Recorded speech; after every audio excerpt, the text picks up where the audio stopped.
Hello. I've just finished working with a soccer school who are players aged between 5 to 13, which is a big age gap, really. So when you're working with the players, it's a real challenge to try to keep the right balance in a session for each player to have to get something out of what you're doing with them.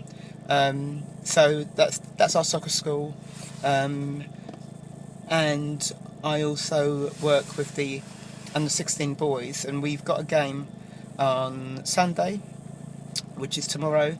And what I tend to do is obviously we practice twice a week on Tuesday and Thursday. And on the Thursday session, you still obviously take a good look at the players, see how they're performing, see what their mindset's like. However, I don't think that's always that reliable because people change on match day.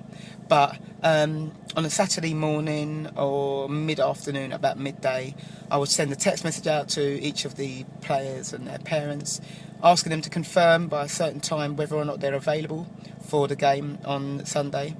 And I'd give them about an hour or so leeway past the time to respond. And the mindset of these guys is, over a period of time, it's progressively getting more lax, far too casual. So I've found that just before the break for the festivities for Christmas, just before the break, I was chasing players up maybe 3 hours after the time that they were supposed to get back to me. So thank goodness for the break that we've had, because all it does, it just readjusts you, it just realigns you back to your principles, where you want them to be and how you want the players to conduct themselves, really, as young guys. And you don't have to be a professional player, but you do need to have an aspiration for a professional attitude. Not everyone's going to make it as a professional, of course. That's just life. That's fact. So what I've decided today is, do you know what? You don't get back to me by 4 p.m. Not a problem. We ain't playing tomorrow. The game will be cancelled, and I don't have a problem forfeiting points or getting a fine. The club will pay, and then you guys will be the ones who will suffer from it. They're old enough, they're under 16, some of them are 15, about to be 16. These guys are like 6 foot, they've facial hair, they've got deep voices, so they are responsible, they know the routine. We're halfway through our season, so it's not a brand new thing. Helen texts the players so-and-so time, it's been going for the whole season.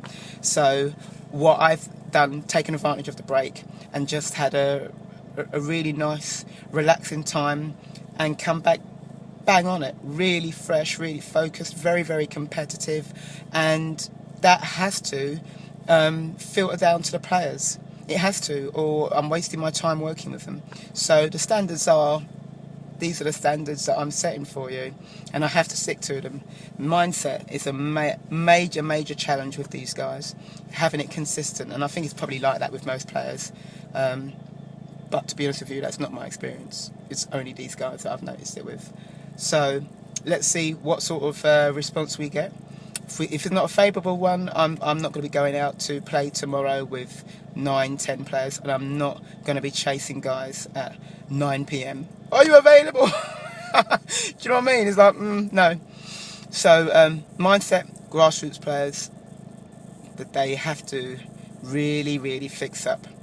They can do well for themselves because some of them are very good players, and some of them have got massive, massive potential. So we just have to make sure that they understand standards that are expected of them within most teamwork environment. You have to have the mindset to do well and to succeed and to try. So without it, you are left with a group of individual young guys who think they can do it all on their own. It's like, that's not how a team works, So yeah, let's see.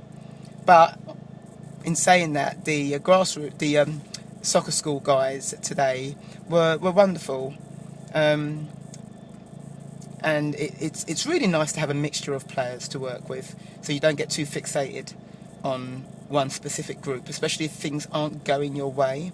or going the way you would like them to go, which is probably most of the time anyway, you know. But it's nice to have a mixture of different players to work with. So I work with female players of a certain age, I work with male players a certain age, I work with vulnerable young guys, a certain age player, I've got under 21 guys that I'm going to be starting to work with. It's nice to have that mixture. It keeps me fresh, it keeps me focused, it keeps me hopefully infused, and players respond to that. You don't want to be stale, players will be bored. So let's see how these boys do, the 16s. And I hope for their sake they realise that the deadline is 4 o'clock.